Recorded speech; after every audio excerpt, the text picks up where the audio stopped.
Bonjour Pierre-Yves. Bonjour Valérie. En ce moment, les gens ont plutôt envie d'avoir des maisons Oui. avec le Covid et certains cherchent à construire. Oui, Donc quand on achète un terrain à bâtir, j'imagine qu'il y a des pièges qu'il faut éviter. tout à fait, tout à Ouais. fait. Vous Parce avez, que j'imagine, souvent eu des cas on a eu des avec cas, des tout à problèmes. fait, Ouais. avec des contraintes.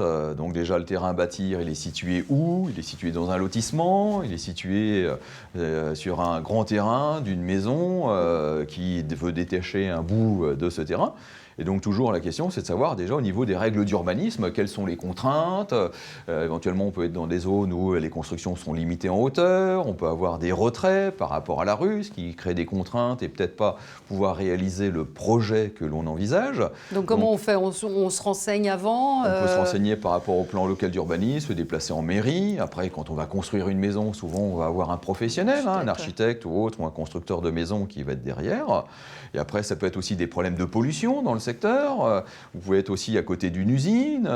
Vous pouvez aussi être dans des zones où on a une sismicité forte, ou des problèmes d'argile. Il y aura des contraintes sur la construction qu'on envisage. Alors des le fondations notaire, il sert à quoi dans tout ça? Il essaye de réunir tous les éléments utiles pour, dans le cadre de la vente, informer l'acquéreur de l'environnement du bien, des contraintes, sachant qu'on préconise quand même, lors d'un achat, d'avoir pu obtenir parallèlement un permis de construire qui va permettre de s'assurer que le projet envisagé par l'acquéreur va bien pouvoir être réalisé. Très bien. Merci beaucoup Pierre-Yves. Merci.